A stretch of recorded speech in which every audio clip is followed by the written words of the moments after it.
Hi friends, welcome to my channel. ఈ రోజు MRO గురించి క్షుణ్ణంగా ప్రజలకు వివరిస్తాను. ఎంఆర్ఓ అంటే మండల్ రెవెన్యూ ఆఫీసర్ ఓర్ తహసీల్దార్. మండల స్థాయిలో చాలా ముఖ్యమైన ప్రభుత్వాధికారి. ఎంఆర్ఓ ప్రధాన బాధ్యతలు: 1. భూమి రికార్డులు నిర్వహణ, భూముల వివరాలు సంరక్షించటం. అడంగల్ 1b రికార్డులు పరిశీలించటం, భూ వివాదాల పరిష్కారం. 2.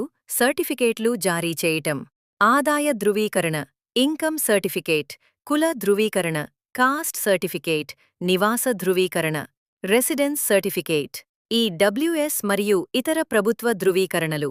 3. ప్రభుత్వ భూముల రక్షణ, ఆక్రమణలు తొలగించటం, ప్రభుత్వ భూములను కాపాడడం, అక్రమ నిర్మాణాలపై చర్యలు.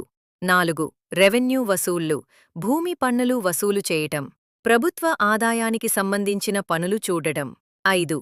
ప్రకృతి విపత్తుల సమయంలో సేవలు, వరదలు, తుఫానులు, కరువు సమయంలో సహాయం, నష్టాల అంచనా వేయటం, బాధితులకు ప్రభుత్వ సహాయం అందించటం. 6. ఎన్నికల విధులు, ఓటరు జాబితా పనులు, ఎన్నికల నిర్వహణలో సహాయం, పోలింగ్ ఏర్పాట్లు, పర్యవేక్షణ. 7.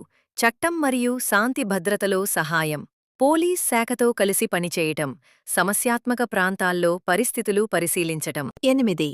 ప్రజల ఫిర్యాదులు వినడం, ప్రజల సమస్యలు స్వీకరించడం, భూమి సర్టిఫికేట్ సమస్యలు పరిష్కరించడం. ఏ డిపార్ట్మెంట్లో అయినా అవినీతికి పాల్పడితే, లంచం అడిగితే, దయచేసి టోల్ ఫ్రీ నెంబర్ 1064కి కాల్ చేయవచ్చు. ఈ నెంబర్కి కాల్ చేయటం వల్ల అవినీతి జరగకుండా చూసుకుంటారు. అలాగే ఎవరైతే లంచం అడిగారో వారిపై కఠిన చర్యలు తీసుకుంటారు. ఈ వీడియో యొక్క ఉద్దేశము ప్రజల్లో అవగాహన కలిగించడం, అలాగే అవినీతి జరగకుండా చూసుకోవడం. ప్రజల యొక్క హక్కుల గురించి తెలియచేయటానికి ఈ వీడియో చేస్తున్నాను. ఇలాంటి మరిన్ని వీడియోస్ కోసం నా ఛానల్ని లైక్ చేయండి, షేర్ చేయండి, సబ్స్క్రైబ్ చేయండి, అలాగే ప్రజలకు తెలియచేయండి.